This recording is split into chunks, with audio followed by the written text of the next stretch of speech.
chicos, ¿cómo están? Bien, uso este medio para poder comunicarme con ustedes. Es medio difícil hacer Zoom desde casa. No están las condiciones técnicas dadas, así que internet anda bastante inestable. Pero bueno, quería charlar con ustedes para cerrar un tema. Nosotros hemos empezado trabajando las ideologías contemporáneas. Yo les decía que eran ideas, fuerzas que han motorizado todo el cambio a lo largo prácticamente de toda la etapa contemporánea, ¿sí? Aunque hay algunas que aparecen mucho antes, ¿sí?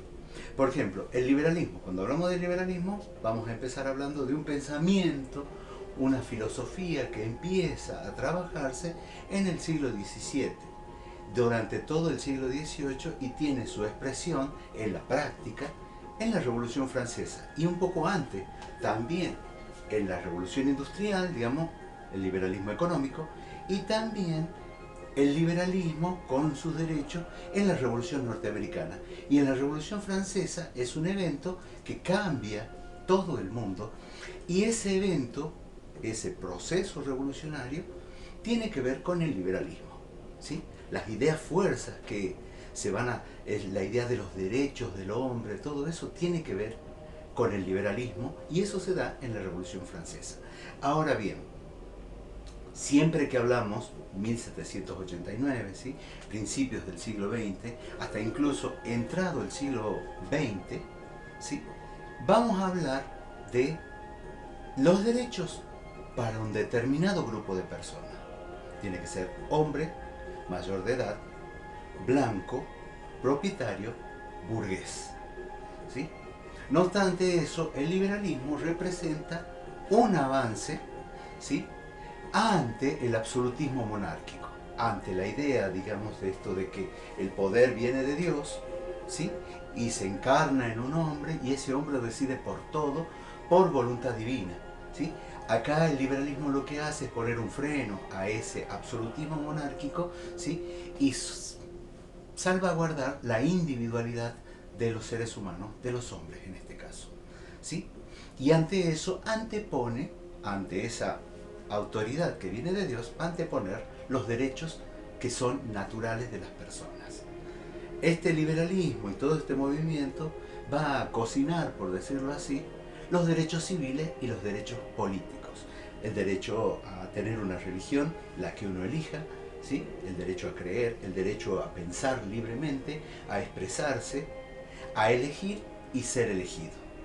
Obviamente, con el paso del tiempo, estos derechos van a ir siendo restringidos por los grupos que van a asumir, digamos, la defensa de, entre comillas, de esos ideales. Esos grupos es la burguesía. Y esa burguesía no va a querer que esos derechos de los cuales gozan, que son en ese momento ya privilegios, sean para todo, sobre todo para sus trabajadores, ¿sí? Ahora bien, esta ideología del liberalismo llega hasta el día de hoy, y lo vemos, por ejemplo, en la conformación de los estados. Por ejemplo, un autor, Montesquieu, hablaba de la división de los poderes, que el poder no puede estar concentrado en una sola mano, sino que habla del poder ejecutivo, legislativo y judicial, como lo tenemos hoy en día acá en nuestro país, ¿sí? Y así como eso, los derechos humanos también están basados en esa declaración de derechos del hombre y del ciudadano que salió en la Revolución Francesa, fruto del liberalismo. Bien, ahora vamos a la segunda idea fuerza, los nacionalismos. ¿Qué son los nacionalismos? También es un conjunto de ideas que va a ligar al hombre a una comunidad específica, ¿sí? Va a dar también, en algunos casos, como en Alemania, una pertenencia a un grupo étnico determinado, el germánico, ¿sí? Va a haber varios tipos de nacionalismo. Me interesa rescatar dos. El alemán, ¿sí?, que va a tener mucha fuerza, y después va a tener el extremo de ese nacionalismo, va a ser Hitler y el nazismo en el siglo XX, ¿sí?, pero va a considerar que se es alemán por el solo hecho de ser hijo de alemanes. Es como si la nacionalidad fuera una carga genética que se transmite de generación en generación. No importa si está en Brasil, no importa si está en México, no importa si está en Alemania o en cualquier lugar del planeta. Se es alemán por el hecho de haber nacido hijo de alemanes. Otro modelo de nacionalismo es el italiano, Mazzini va a decir, que Giuseppe Mazzini, uno de los dirigentes y pensadores nacionalistas más importantes, va a decir que la patria es ante todo la conciencia de la patria. O sea que uno elige ser parte de una comunidad nacional.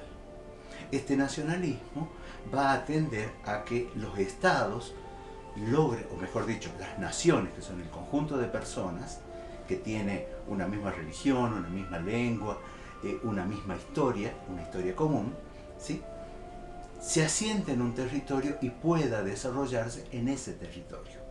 Lo que luego Hitler en el siglo XX hablaría de el espacio vital, ¿sí? Pero este nacionalismo lo que va a hacer, va a cabalgar sobre las identidades de los pueblos. Al día de hoy el nacionalismo sigue vigente.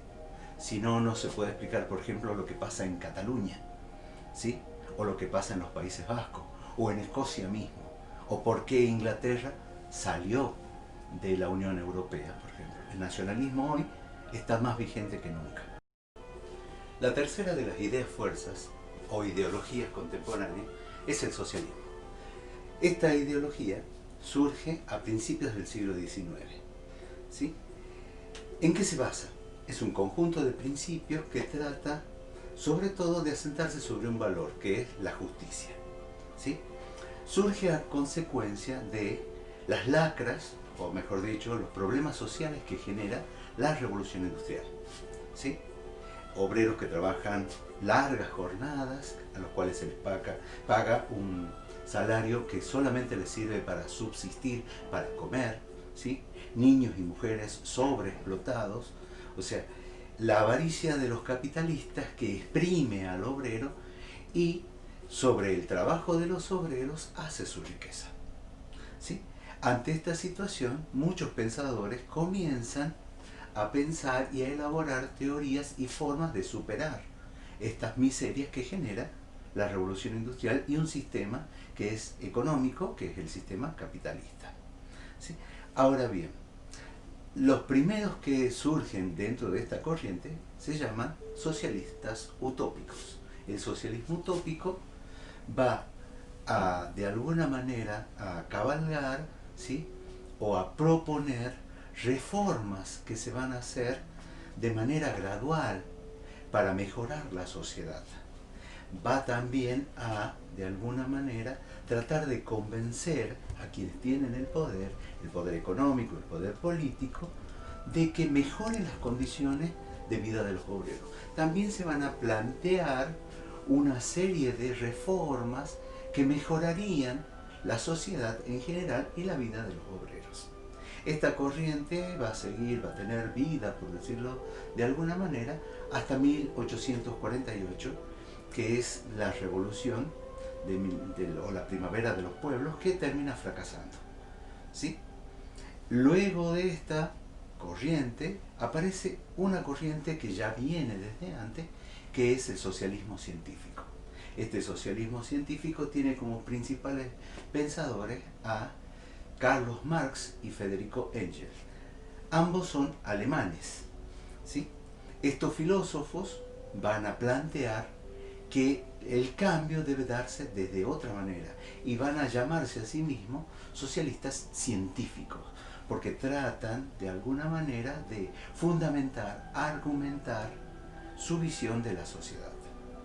Por un lado, Marx va a poner, digamos, que un paso inevitable de la sociedad es transformar sus estructuras en beneficio de una clase social que está surgiendo, que es el proletariado, o sea, los obreros, ¿sí? Ahora bien, Marx considera que las relaciones entre las personas son relaciones de producción, son relaciones económicas, ¿sí? Estas relaciones económicas se han ido dando a lo largo del tiempo, entre el amo y el esclavo, el señor feudal y el campesino, y en este último tramo, de acuerdo a su visión, estamos en 1850 aproximadamente, ¿sí?, en ese último tramo, este último estadio de la sociedad humana sería el capitalismo, donde los burgueses tienen el poder y someten, ¿sí?, a a los obreros y a los proletarios para extraerles, ¿sí?, ganancias económicas. ¿Cómo se da esta extracción? Simplemente no pagándole al obrero lo que le corresponde, ¿sí? A esa diferencia entre el valor real del trabajo del obrero y lo que se queda, el precio del producto que se queda el capitalista, esa diferencia Marx le llama plusvalía, ¿sí? Ahora, ¿qué es lo que propone? Por un lado propone la socialización, o sea, el control de los medios de producción por parte de los obreros, porque ellos son los que producen la riqueza, ¿sí? Y por otro lado propone que el Estado es el que tiene que balancear las cargas dentro de la sociedad, repartir la riqueza, ¿sí? Obviamente este cambio Marx no lo plantea a través del convencimiento, como se hacían los utópicos, sino que plantea la revolución. Un cambio, los burgueses no van a ceder voluntariamente sus riquezas, sus medios de producción, fábricas, tierras, etc. No lo van a ceder de manera voluntaria, sino que el proletariado tiene que tomar una conciencia de clase, darse cuenta de su situación y actuar para cambiarla mediante una revolución, incluso una revolución violenta, ¿sí? Para Marx, el Estado, la toma del poder por parte de los obreros, significa el control del Estado y a su vez eso, el control de la fábrica y los medios de producción, ¿sí? Hasta lograr, más tardíamente, el Estado socialista o una sociedad donde no hay clases, ¿sí? Esto hasta el día de hoy todavía hay países socialistas como Cuba, Vietnam o China misma, ¿sí? La tercera, dentro del socialismo, que vamos a ver ahora, es el anarquismo, ¿sí? El anarquismo o también el socialismo libertario, ¿sí? ¿Qué es lo que plantea el anarquismo? Básicamente significa sin anarquía, gobierno, sin gobierno. Los anarquistas están en contra del Estado. Hablan de que el Estado es un mecanismo que la burguesía posee para oprimir a los obreros. Supongamos, hay un ingenio que no funciona, que los patrones no les pagan a los obreros, ¿sí? Los obreros hacen huelga y van a tomar esa fábrica. ¿Qué van a encontrar? Básicamente van a encontrar la policía que va a tratar de impedir que los obreros tomen esa propiedad privada, ¿sí? Esa policía es la que representa el Estado. Por eso los anarquistas dicen que el Estado debe desaparecer. Plantean las relaciones igualitarias, incluso entre hombre y mujer, ¿sí? Y ellos se plantean de que los hombres naturalmente son buenos, en esto lo recuerdan a algunos otros filósofos, y que, digamos, van a tener conciencia de regular o de autorregular sus relaciones, ¿sí? Las relaciones de intercambio, y que plantean también las pequeñas comunidades como unidades de consumo y de producción, ¿sí? Y las relaciones libres, sin la interferencia del Estado ni de los grandes capitalistas. Va a haber algunos anarquistas que son más bien pacifistas y otros que operan violentamente para cambiar el Estado mediante la revolución social. Bien, estas son las tres ideas fuerza que hemos visto.